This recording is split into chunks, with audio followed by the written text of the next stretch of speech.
দেখুন, আমার কাছে মনে হয় কি, দেখুন আমি যখন নাটকে রেগুলার কাজ করতাম সেখানেও অনেকে আগে যেমন আমাদের দেখার সৌভাগ্য হয়েছে, আমরা বলতাম যে আফজাল সুবর্ণা,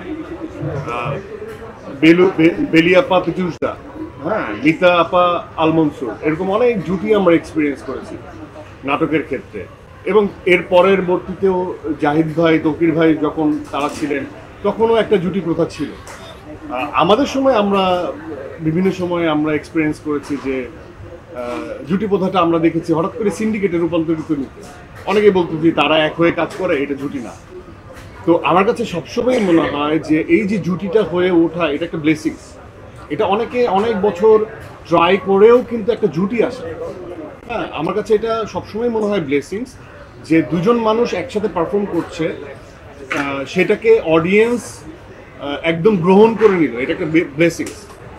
যেটা আমার সাথে মেহজাবিনের ছিল, আমার সাথে তিশার ছিল।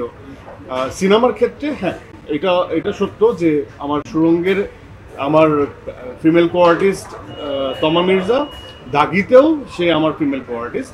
এটা যদি অডিয়েন্স জুটি হিসেবে নেয় তাহলে তো it's gonna B A blessings for us, যে অবশ্যই খুবই প্রশংসা পাচ্ছি আমরা একসাথে কাজ করে। এবং আমি এটাকে খুব পজিটিভলি নেই। আর এটার বাইরেও যদি আমি সুরঙ্গের কথা বলি, তখন একটা প্রশ্ন ছিল যে হোয়াই তমা মির্জা। আমার মনে হয় সেটার অ্যান্সার আপনার সুরঙ্গ সবাই পেয়ে গিয়েছিল। অ্যান্ড আমি দাগি রিলিজের আগেও আমাকে অনেকে বলছে যে আবারও ভাইয়া তমা মির্জা। আমি বললাম যে ভাই, এটা তো আর আমার একটারে নাই, নায়িকা কে হবে সেটা তো আর আমি সেট করি না, সেটার উত্তর দিতে পারবে শিয়াব শাহিন বা আমাদের প্রডিউসিং টিমের শারিয়ার শাকিল। তো কিন্তু আমি এতটুকু বলতে পারি যে আফটার ওয়াচিং দাগি সবাই আবার অ্যান্সারটা পেয়ে যাবে যে হোয়াই তমা মির্জা। সো এই যে পারফর্মারের যে দক্ষতা বা পারফর্মারের উপর যে আস্থার জায়গাটা, সেটা যেমন শিয়াব শাহিনের আমার উপর তৈরি হয়েছে, এবং আমার যেমন অ্যাজ এ ডিরেক্টর শিয়াব শাহিনের উপর একটা বন্ডিং তৈরি হয়েছে। তো শুধুমাত্র জুটি যে তমা মির্জা আর আমার, তা না। আমার জুটি কিন্তু একজন শারিয়ার শাকিলের সাথে। আমার সুরঙ্গের প্রডিউসার উনি, আমার দোস্ত মানুষ, এবং দাগির প্রডিউসার উনি।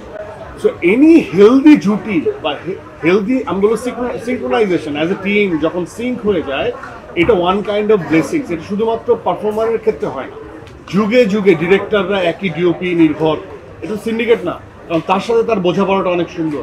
একজন স্ক্রিপ্ট রাইটারের সাথে যে তাল মিল, সেটা তার বোঝাপড়াটা, এটাকে আমি বলি বোঝাপড়া। সো আমরা ব্লেসড যে আমরা আমাদের চরিত্রগুলোকে ফুটিয়ে তুলছি এবং একইভাবে, এবং এটা দর্শক পছন্দ করছে।